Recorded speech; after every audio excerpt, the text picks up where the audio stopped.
이번 시간에는 우리 일상에서 아주 흔히 접하는 문제, 그 자본주의 생산 문명의 어두운 그림자로 얘기되는 쓰레기 문제를 주목해 보기로 하겠습니다. 예전에 우리 결의를 일러서 배달민족이라고 불렀는데요. 그 이름을 본딴 배달 플랫폼이 성황을 이루고 있지요. 여기뿐만 아니라 여러 배달 플랫폼이 경쟁하고 있는데요. 우리는 어느덧 배달 없는 일상을 상상할 수 없게 되었어요. 음식이든 물건이든 배달을 시키면 남는 게 뭘까요? 바로 쓰레기겠죠. 어쩌면 본 상품보다 훨씬 많은 분량의 쓰레기들이 나오는데 우리가 분리수거를 한다고 하더라도 제대로 재활용되기가 참 쉽지 않은 것 같습니다. 기후 문제를 생각해서라도 쓰레기를 줄여야 할 텐데요. 그게 참 쉽지 않은 문제인 것 같습니다. 정현종 시인은 녹아들다라는 시에서 세계는 잿더미요 삶은 쓰레기더미이다 라고 노래한 바 있는데요. 왜 어쩌다 그렇게 되었을까요? 저렴하게 자연을 이용하고 생산하는 과정에서 지구를 심하게 병들게 하는 것이 바로 쓰레기라고 할 수 있겠는데요. 최승호의 공장지대를 비롯한 몇몇 시편을 중심으로 쓰레기 문제의 심각성에 대한 경고의 메시지를 확인하고 법정 스님의 에세이를 통해 쓰레기를 줄이기 위한 생태윤리 문제를 점검해 보기로 하겠습니다. 안녕하세요. 우찬재입니다. 먼저 이런 문제를 생각해 보기로 하죠.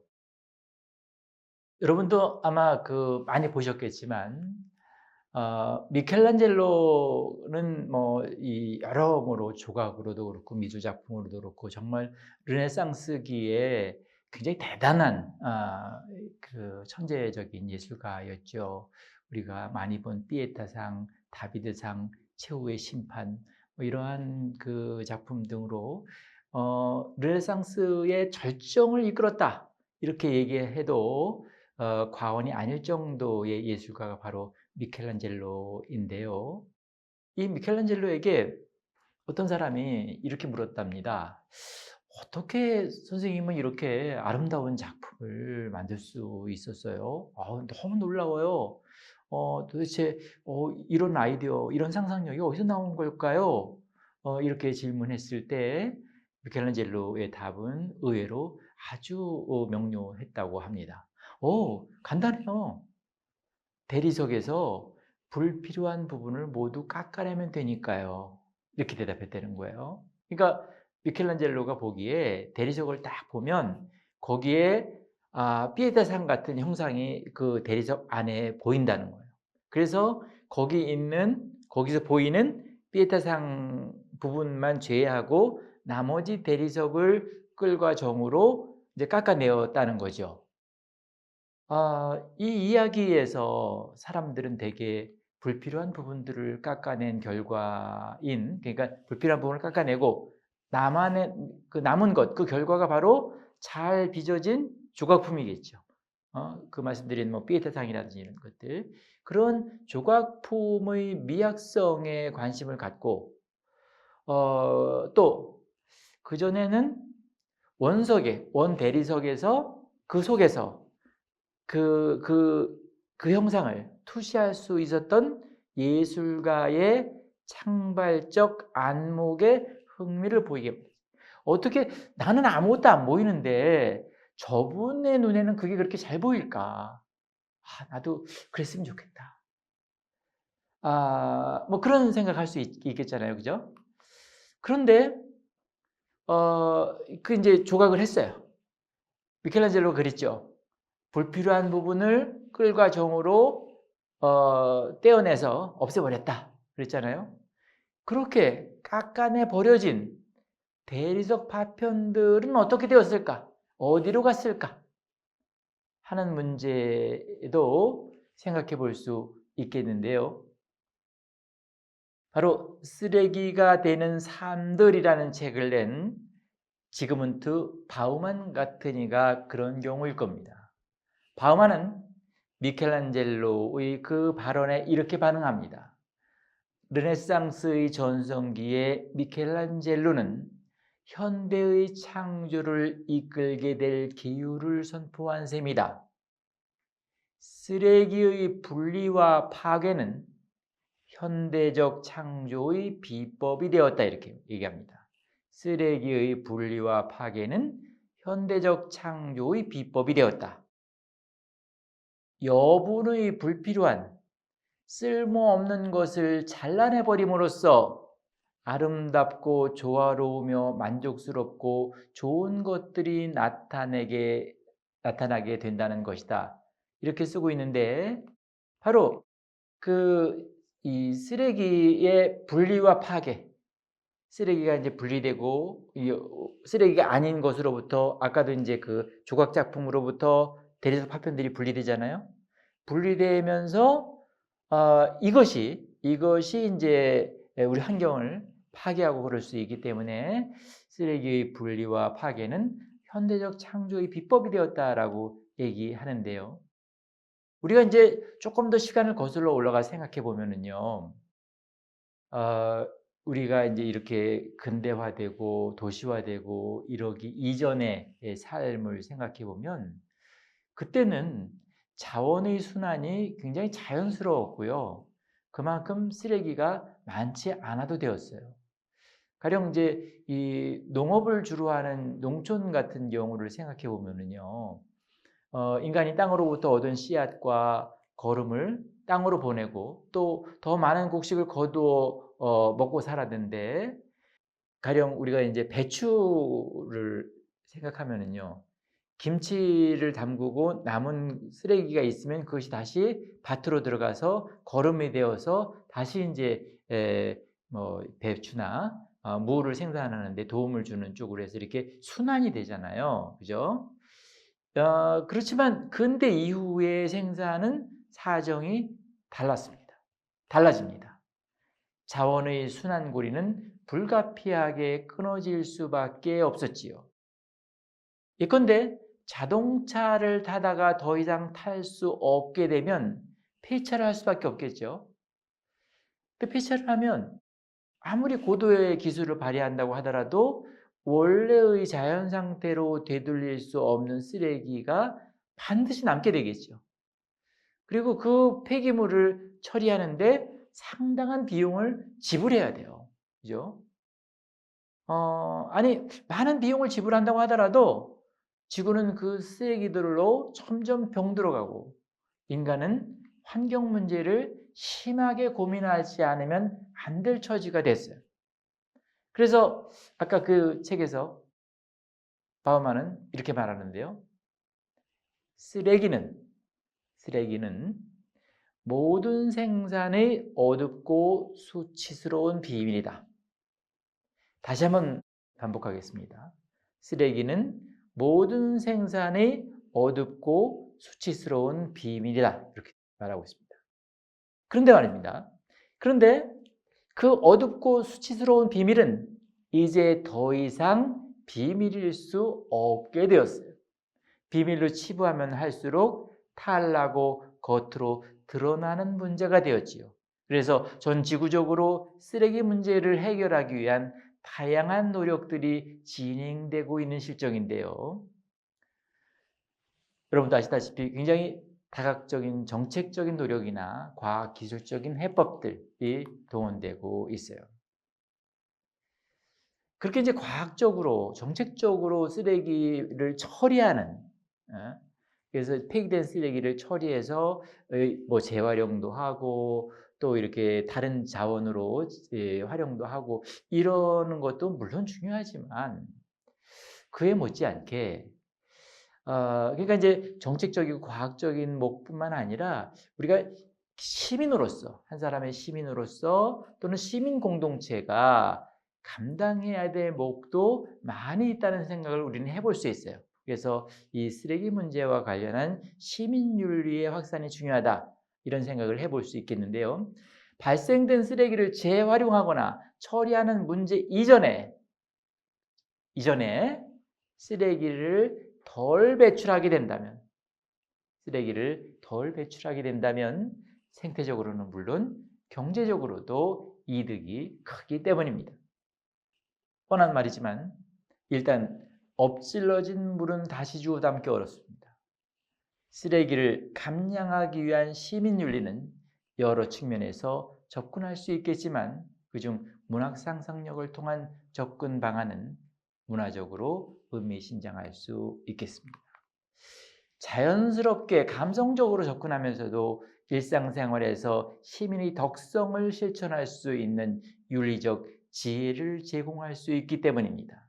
한국문학 논의에서 쓰레기 문제를 본격적으로 주목한 경우는 많지 않지만 쓰레기 그 자체를 전경화하여 살펴보면 이 문제를 직접 간접으로 다룬 작품들이 널려 있다는 것을 주목하게 됩니다. 이번 시간에는 생태윤리적 입장에서 쓰레기 문제를 다룬 몇몇 텍스트들의 양상을 활용하여 쓰레기 문제와 관련하여 문학이 현실에 어떤 메시지를 던지고 있는가를 논의하고자 합니다. 활용할 작품은 이 강의가 기획한 다음 세 가지 측면에 부합하다고 생각되는 텍스트로 한정했습니다. 이번 시간에서는 한국문학 작품에 나타난 상상력이 쓰레기 문제 해결에 어떤 윤리적 메시지를 던지고 있는가를 세 가지 측면에서 논의할 계획인데요. 첫 번째로는 한국문학은 욕망의 조절과 낭비 없는 삶의 윤리에 대한 관심을 표명한다는 겁니다. 욕망의 조절과 낭비 없는 삶의 윤리. 여러분도 아시겠지만 자본주의 전개 이후 잉여 생산, 잉여 소비로 인해 쓰레기가 과잉 생산되는 경향에 있습니다. 우리가 이제 사실은 필요한 것보다 더 많이 생산이 되는 거예요. 근데 이제 어떤 쪽에는 또 필요한데 없고 어떤 쪽에는 또 잉여가 많고 이러기 때문에 또 문제인데 왜 그러면 이렇게 남아도는 게 많으냐? 왜 이렇게 남아돌겠느냐? 잉여의 원동력이 뭔가 생각해보면 바로 욕망이겠죠. 뭔가 더 많이 갖고 싶고, 더 좋은 거 갖고 싶고, 그런 것. 그래서 잉여의 원동력인 욕망을 조절해 낭비를 줄이면 쓰레기를 줄일 수 있다는 그런 생각인 거죠. 이는 불교 생태학의 윤리와도 통하는 문제일 겁니다. 두 번째는요, 쓰레기가 단지 폐기의 대상이 아니라 치유의 대상이라는 윤리를 한국문학은 제안하고 있습니다. 인간의 관점에서 쓰레기를 사유하지 않고 인간만 생각하면서 쓰레기 생각하는 게 아니라 쓰레기 관점에서 상상하여 치유되고 재활용될 수 있다는 상상력을 펼칩니다. 이는 쓰레기 재활용 정책 홍보에도 활용될 수 있으며 공유 가치 창출에도 기여할 수 있는 문학 윤리가 아닐까 생각합니다. 세 번째로는요, 심층적으로는 한국 전통적인 사유인 천지일, 하늘과 땅과 사람이 하나라는 이 천지일 하빌 사상에 입각한 쓰레기 다시 바라보기 혹은 쓰레기 공경하기의 윤리입니다. 생태적으로는 순환하고 공경하는 환경에서라면 쓰레기가 발생하지 않거나 현저하게 줄어들 수 있을 것이기 때문입니다. 쓰레기를 통한 이 쓰레기 치유의 문학 윤리는 어쩌면 오래된 미래의 윤리와 통하기도 할 거라고 생각합니다. 말씀드린 세 가지 중에 첫 번째, 현대 문명의 폐해와 욕망의 조절 문제부터 보기로 하겠습니다. 아까 말씀드린 지금은 또 바우만이 질문했던 것처럼 다시 한번 물어보겠습니다. 미켈란젤로가 다비드상을 빚어낼 때 버려진 대리석 파편들은 다 어디로 갔을까요? 미켈란젤로가 다비드상을 빚어낼 때 벌어진 그 대리석 파편들은 과연 어디로 갔을까요? 그리고 현대의 대량 생산과 대량 소비의 잉여들은, 그 나머지들은 다 어디로 갔을까요? 일부는 매립장으로 갔을 것이고 일부는 소각장으로 갔을 것입니다. 또 어떤 것들은 마구잡이로 아무데나 버려졌을 수도 있습니다. 한국의 생태시인 최승호는 물속에 버려졌다고 보고합니다. 시를 같이 한번 보시겠습니다. 관광객들이 잔잔한 호수를 건너갈 때 수부는 시체를 건지려 호수 밑바닥으로 내려가 호수 밑바닥에 소리 없이 점점 불어나는 배때기가 뚱뚱해진 쓰레기들의 엄청난 무덤을 버려진 태아와 애벌레와 더러는 고양이도 개도 반죽된 개흙투성이 흙탕물 속에 신발짝, 깨진 플라스틱 통, 비닐 조각 따위를 먹고 배때기가 뚱뚱해진 쓰레기들이 엄청난 무덤을, 갈수록 시체처럼 몸집이 불어나는 무덤을 본다. 폐수의 독에 중독된 채 창자가 곪아가는 우울한 새 우렁이를 물가에 발상했던 문명이 처리되지 않은 뒷구멍의 온갖 배설물과 함께 곪아가는 증거를, 최승호 시인의 물 위에 물 아래라는 제목의 시의 1년과 2연이었는데요. 우리가 이 물 위에 물 아래라는 이 시에 같이 읽어보신 것처럼 관광객들이 호수를 둘러싼 호텔과 산들의 경관에 취하여 유원지를 향해 호수를 건너갈 때, 즉 물 위의 풍경만 보고 있을 때 시인은 물 아래에서 시면의 생태 현실을 관찰합니다. 그 물 아래, 그러니까 우리가 보통 관광객들, 보통 사람들은 잘 보지 않는, 잘 눈에 띄지 않는 그 물 아래 현실은 어떻습니까? 시인이 보니까, 시인이 관찰하니까, 관심을 가지고 보니까 문명의 쓰레기들로 가득 차 있었다는 거예요. 중독된 폐수 속에서 문명은 스스로 곪아가며 저도 모르는 사이에 제 무덤을 파고 있는 형국이라고 시인은 쓰고 있습니다. 이렇듯 물 아래의 수부의 눈은 물 위 관광객들의 눈과는 전혀 다릅니다. 물 아래 풍경을 이처럼 성찰할 수 있는 시인이기에 물 위의 풍경 또한 예리하게 조망합니다. 물 위의 지상의 풍경은 마치 집단 발광을 일으킨 것처럼 혹은 세기말에 묵시록을 연상케 할 정도로 파괴적이라고 시인은 보고 있습니다. 가령 죽은 태아들이 녹슨 자전거를 타고 엄마를 부르며 붉은 바다 밑을 달리는 밤에 붉은 등 싱싱한 정육점에 걸려있는 애기 창녀의 고깃 덩어리, 이러한 그 시적 표현, 아주 그로테스크한 표현들이 있는데, 이렇게 그로테스크한 현실 풍경들이 물 위의 땅에서 벌어지고 있습니다. 물 위의 땅은 최승호 시인이 보기에 아주 끔찍한 공장지대와 다르지 않습니다. 최승호 시인의 공장지대라는 시를 같이 읽어보도록 하겠습니다. 문혜아를 낳고 보니 산모는 몸 안에 공장지대가 들어선 느낌이다. 젖을 짜면 흘러내리는 허연 폐수와 아이 배꼽에 매달린 비닐끈들, 저 굴뚝들과 간통한 게 분명해. 자궁 속에 고무 인형 키워온 듯 문해아를 낳고 산모는 머릿속에 뇌가 있는지 의심스러워 정수리 털들을 하루 종일 뽑아낸다. 예, 공장지대라는 시였는데요. 어떻습니까? 너무나 끔찍하지 않습니까? 예. 정말 참으로 끔찍한 관찰이고 그로테스크한 시적 묘출이 아닐 수 없습니다. 몸과 공장지대는 분명한 대립소죠.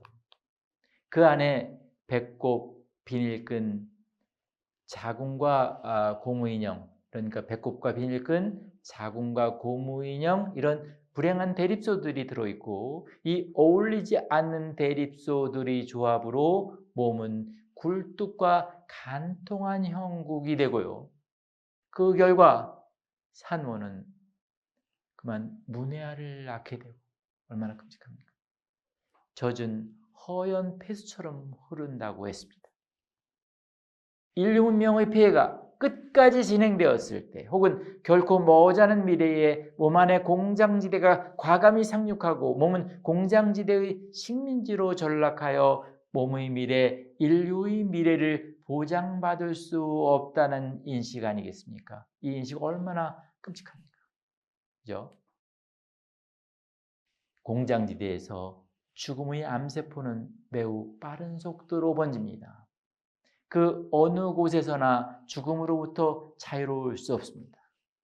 삶의 자리는 고스란히 죽음의 자리로 뒤바뀝니다. 사태가 이렇게 심각함에도 불구하고 인간은 본질적 반성도 이렇다 할 대책도 없이 공장지대를 건설하고 굴뚝을 세웁니다. 그리고 쓰레기를 마구 방출하지요.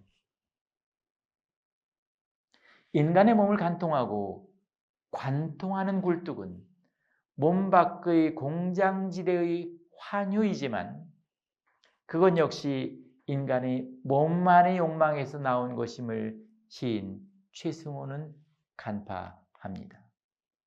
이 최승호가 이 시를 이 공장지대라는 시를 쓸 때에만 하더라도 지금의 공장지대의 현실과는 굉장히 많이 달랐기 때문에 이제 이렇게 아주 그로테스크한 시를 쓰는 겁니다. 요즘에는 물론 이제 여러 가지 환경적인 또 이런 그 조건에 대한 규제가 많이 있기 때문에 공장지대에도 예전과 같이 그렇지는 않지만 그럼에도 불구하고 우리가 이제 공장에서 뭔가를 생산할 때 나오는 여러 가지 폐수라든지 이 배출 가스라든지 뭐 이런 것들 때문에 이제 환경이 굉장히 나빠지기 때문에 우리가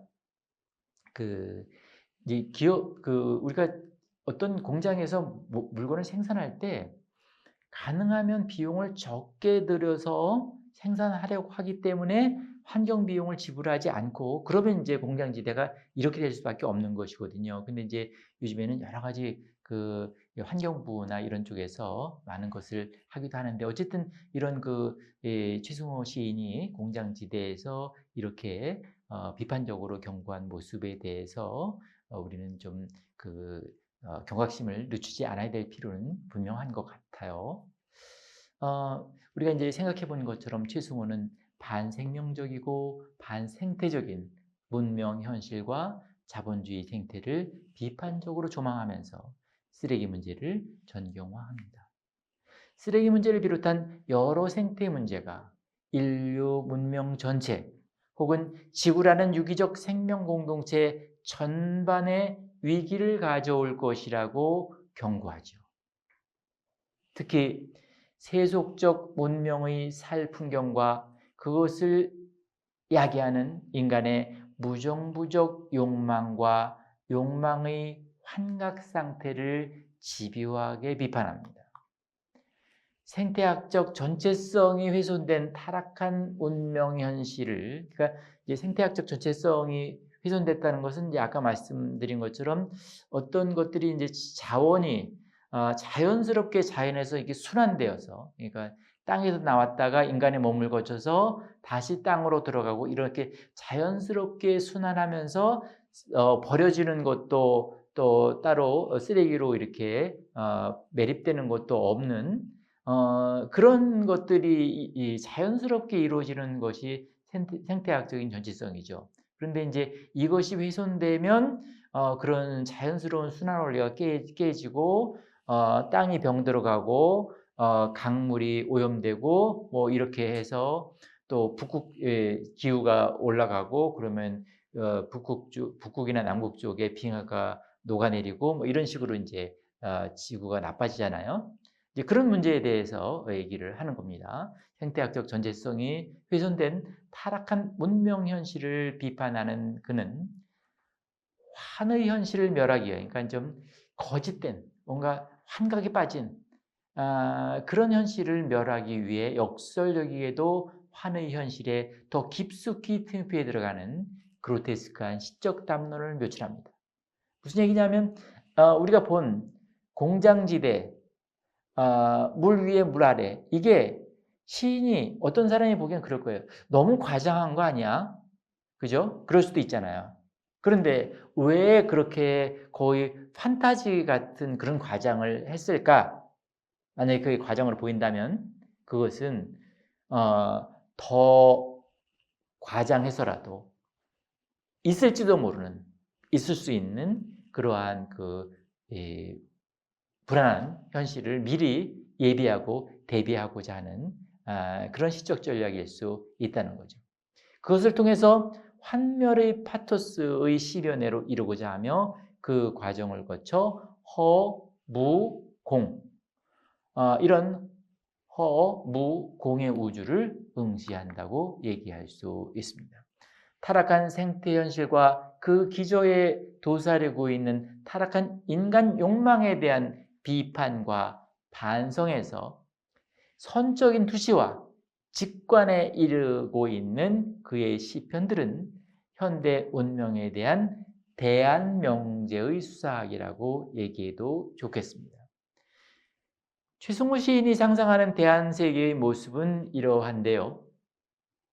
가령 반죽이라는 시가 있는데 나의 내장들이 철사가 아니라 넘쳐 흐르는 샘물과 속삭이기를, 나의 꿈들이 사해가 아니라 낮은 풀들과 두루미와 성스러운 영혼들과 속삭이기를.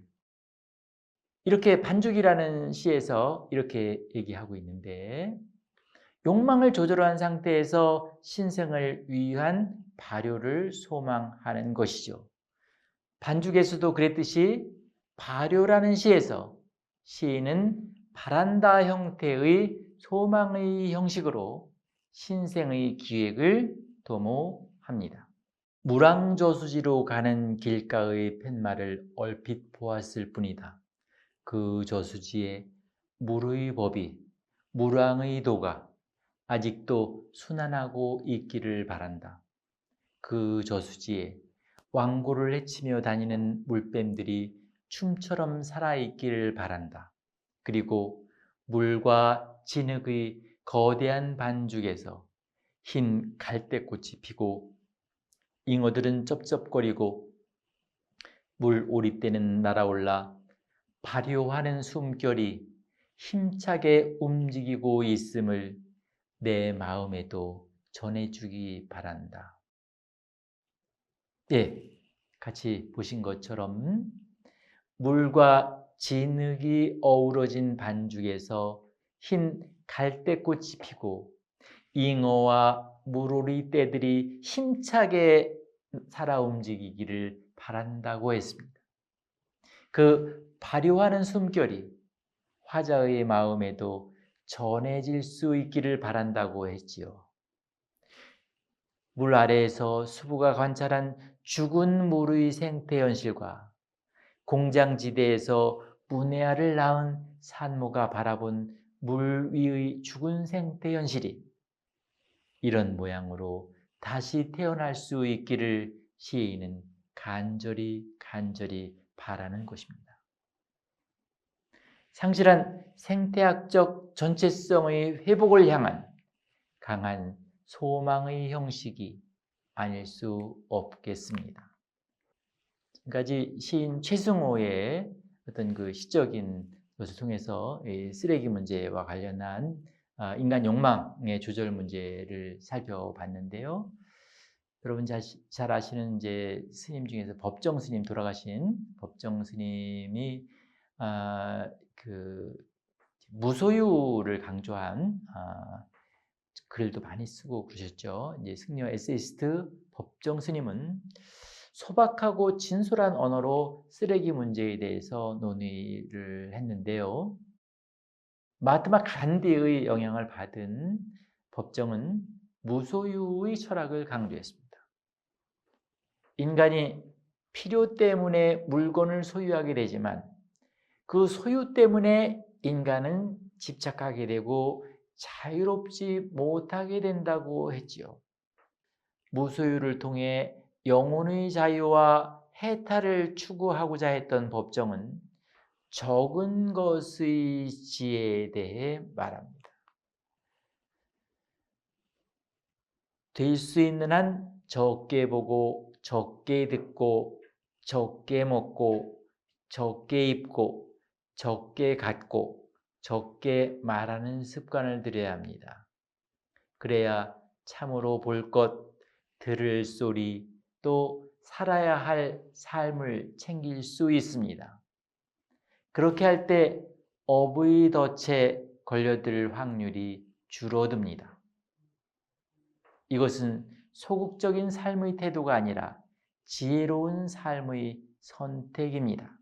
이렇게 법정 스님이 생전에 얘기를 했는데, 적게 보고 적게 듣고 적게 먹고 적게 입고 적게 갖고, 이런 적게. 뭐 이 불교 생태학의 기본적인 생각 중에 하나가 그거예요. 이 작은 것이 아름답다, 이런 거거든요. 그런데 말이에요. 사람들은 평소에 어떻습니까? 대개 적은 것보다는 많은 것, 큰 것을 선호하죠. 그로 인해 생명체의 어머니인 가이아 대지를 그 자식들인 인간이 마구잡이로 훼손하는 상황을 법정은 경계했습니다. 커다란 생명체인 대지는 단순한 흙더미가 아니겠지요. 흙과 식물과 동물들이 서로 조화로운 순환을 통해서 살아 움직이는 생명의 원천입니다. 그러기에 생태윤리가 절실히 요구되는 것이겠죠. 생태윤리의 실천을 위해 법정은 이런 제안을 했습니다. 첫째, 색다른 물건을 보고 현혹되어 충동 구매를 하지 말자. 우리가 이제 홈쇼핑이나 뭐 이런 거 보면은 충동 구매 많이 하잖아요. 이렇게 색다른 물건을 보고 현혹되어 충동 구매하지 말자. 둘째, 자동차를 부나 지위의 상징으로 여기지 말고 소형차를 타자. 셋째, 광고는 소비주의를 부추겨 생태적 위협을 가져올 수 있으니 광고에 속지 말자. 넷째, 꼭 필요한 것만을 갖고 불필요한 것에 욕심을 부리지 말자. 이 충동구매하지 말자부터 불필요한 욕심을 부리지 말자, 이 네 가지를 법정 스님이 얘기했는데요. 어떻게 보면 너무나도 당연하고 또 너무나도 소박한 제안처럼 보일 수도 있죠, 그죠? 너무나 당연하잖아요. 그런데 실상 이 넷은 현대 소비사회의 일상윤리를 관통하는 핵심일 수도 있겠어요. 과시소비, 유행에 따른 대량 소비의 후폭풍은 필연적으로 대량 폐기를 낳겠지요. 그죠?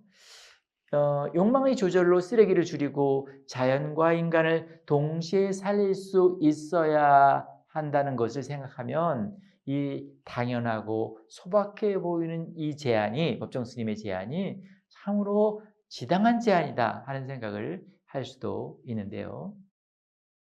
말씀드린 것처럼 불교 경제학, 불교 생태학의 맥락에서 보면 인간 삶의 목적은 최소한의 소비로 최대한의 웰빙에 도달하는 것입니다. 이제 이게 현대 경제학의 기본적인 원리가 뭐예요? 최소의 소비로, 최소의 투자로 최대의 효과를 거두는 거잖아요. 그죠? 최소한으로 투자해서 최대의 이익을 거두면 이게 이제 경제적으로 좋은 건데, 이 불교 경제학에서는 그러니까 소비를 최소한으로 해서, 그러니까 아까 법정 선생님이 그랬잖아요. 적게 먹고 적게 입고 뭐 이런 얘기를 했는데, 최소한의 소비로 최대한의 웰빙에 도달하는 것. 여러분 이 말 한번 여러 번 곱씹어서 한번 생각해 보세요. 우리가 템플스테이를 억지로 가서 이런 거 생각할 게 아니라 그냥 평소에 일상적으로도 우리가 최소한의 소비로 최대한의 웰빙에 도달할 수 있는 방법이 없을까? 그러기 위한 나만의 어떤 삶의 비결, 비법 이런 것은 없을까? 이런 것을 생각해 보면 좋을 것 같아요. 그러면 아마도 여러분도 아주 지혜로운, 그러면서도 지구를 살리는 생태적인 그런 삶을 사는데 도움이 될 것 같은데요. 그런 그 최소의 소비로 최대의 웰빙을 할 수 있는, 그것을 위해서는 적정 생산틀로 소비를 극대화하려 하지 않고 적정 소비틀로 만족을 극대화하는 것이 중요하다고 법정 스님은 생각했습니다. 적정 생산틀로 소비를 극대화하려 하지 않고 적정 소비틀로 만족을 극대화하는 것이 중요하다고 법정 스님은 얘기하고 있는데요. 이런 뭔가 이 최소의 소비로 최대의 만족을 지향했던 불교 경제학 쪽의 법정 스님의 생각. 그래서 그분이 이제 한마디로 말하면 이게 바로 무소유의 철학이기도 하죠. 우리가 이제 돌아가셨지만 같이 생각해 볼 대목이 많은 것 같아요.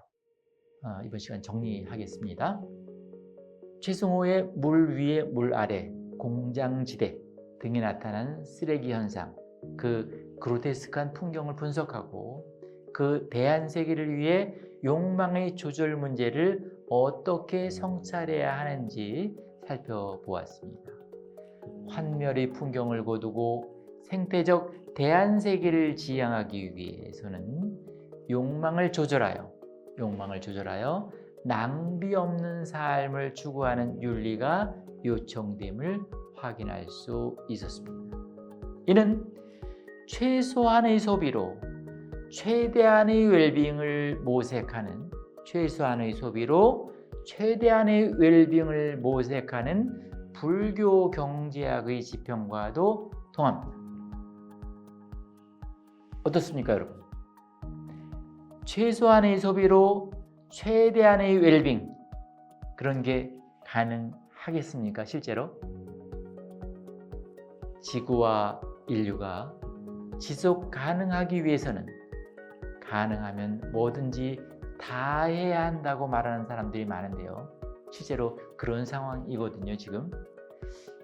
그렇기 때문에 뭔가 지구와 인류가 지속 가능하기 위해서 해야 되는 일 중에 하나가, 일상적으로 실천해야 되는 일 중에 하나가 바로 쓰레기를 줄이는 것. 이것은 현대사회와 지구 상황에서 매우 중요한 일이 아닐 수 없겠습니다. 다음 시간에 이어서 더 말씀드리겠습니다. 고맙습니다.